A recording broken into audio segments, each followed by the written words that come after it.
Number 10. Garuda Indonesia Flight 421.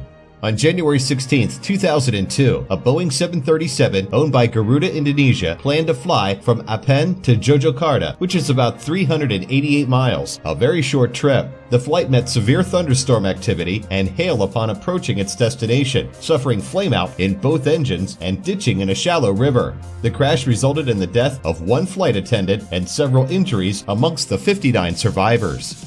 Number 9. FedEx Flight 705.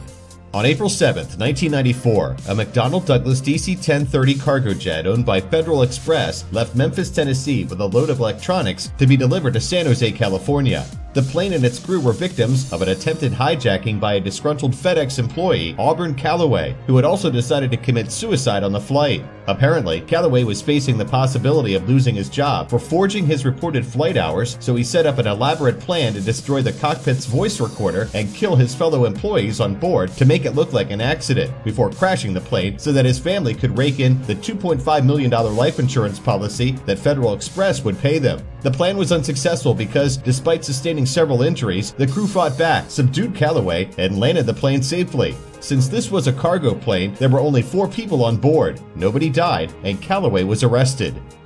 Number 8. British Airways Flight 5390.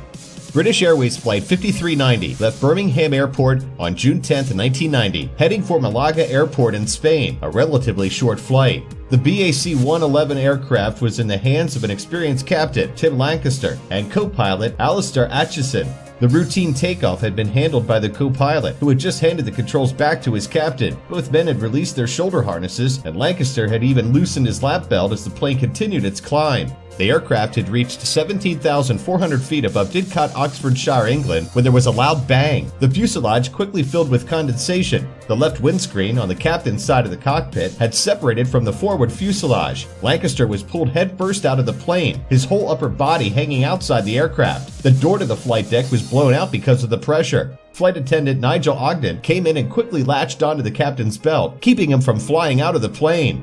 2 flight attendants began reassuring passengers and setting up emergency positions, while Lancaster was battered by freezing 345-mile-per-hour winds. Atchison managed to land the plane at Southampton. Lancaster and Ogden were the only 2 people to suffer injuries, while all 85 other people on the plane managed to make it off the plane unscathed. Number 7. LOT Polish Airlines Flight 16. On November 1, 2011, LOT Polish Airlines Flight 16 took off from Newark Liberty International Airport in New Jersey, just outside New York City, on its way to Warsaw Airport in Poland. The Boeing 767-300ER aircraft had a perfectly normal flight right until the end, when its landing gear failed to extend, which forced the pilot, Captain Tadeusz Rona, a 32-year veteran with 20 years of experience piloting 767s, to make a belly landing on the runway. All 220 passengers and 11 crew members made it off the plane safely. Number 6. Northwest Airlines Flight 85.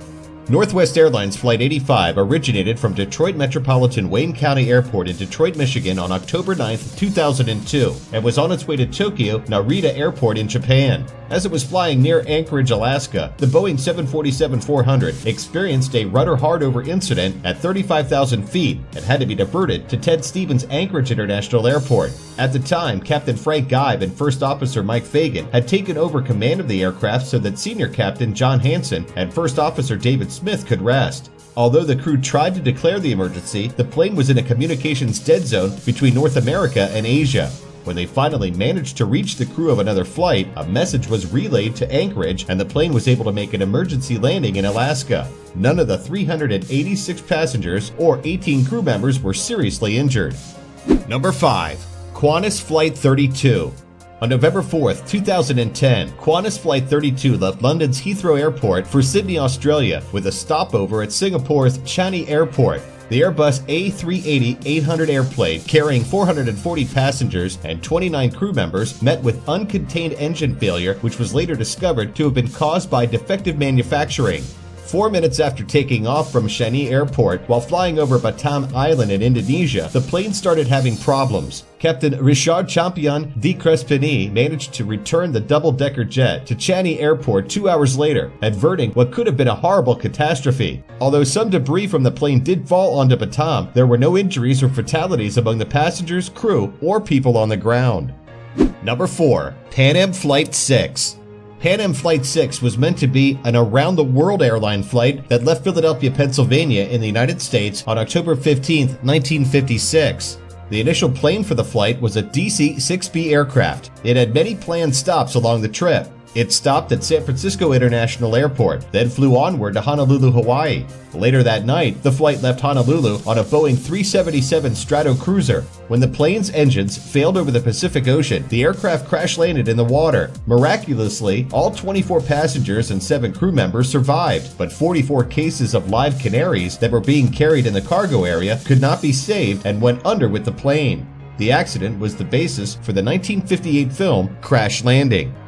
Number 3. Scandinavian Airlines Flight 751. Scandinavian Airlines Flight 751, a McDonnell Douglas MD-81 aircraft, took off with 129 passengers on board from Stockholm Arlanda Airport in Sweden in the early morning of December 27, 1991, en route to Warsaw, Poland, with a stopover in Copenhagen, Denmark. The airliner was piloted by Danish captain Stefan G. Rasmussen and Swedish First Officer Ulf Cedermark. Unbeknownst to the experienced flight team, just before takeoff, ice had collected on the wing's inner roots, close to the fuselage. When it broke off and was sucked into the engines as the aircraft took off, both engines failed and the pilots were forced to make an emergency landing in a field near Ekaterra, Sweden. None of the passengers or crew members were seriously injured or killed, which is why the Ekaterra crash is also referred to as the Miracle at Ekaterra. Number 2. Air Transit Flight 236. On August 24, 2001, an Airbus A330 was on its way from Toronto, Canada to Lisbon, Portugal with 291 passengers on board and a crew of 13. Nearly 200 miles from the nearest landing site and at an altitude of 39,000 feet, the pilot suddenly received a warning of fuel imbalance. Shortly after, the fuel-starved right engine failed completely and the pilots took the plane down to 32,000 feet. An Airbus can fly safely on one engine, but soon after, the left engine shut down too. It apparently also had run out of fuel. The pilots then maneuvered the 200-ton plane into a glide, hoping to reach the Azores 65 miles away, but they were prepared to ditch at sea. Military air traffic controllers guided the aircraft to the airport with their radar system. The plane touched down hard at a speed of 200 knots, bouncing once and then touched down again. There were no serious casualties, although around 80 passengers needed medical attention, and the impact of the landing made 8 of the plane's 10 tires explode. Captain Robert Pichet and First Officer Dirk de Jager returned to a hero's welcome in Montreal, and a few years later, a biographical movie about Pichet's life became a huge box office success in Quebec. Number 1. TACA Flight 110.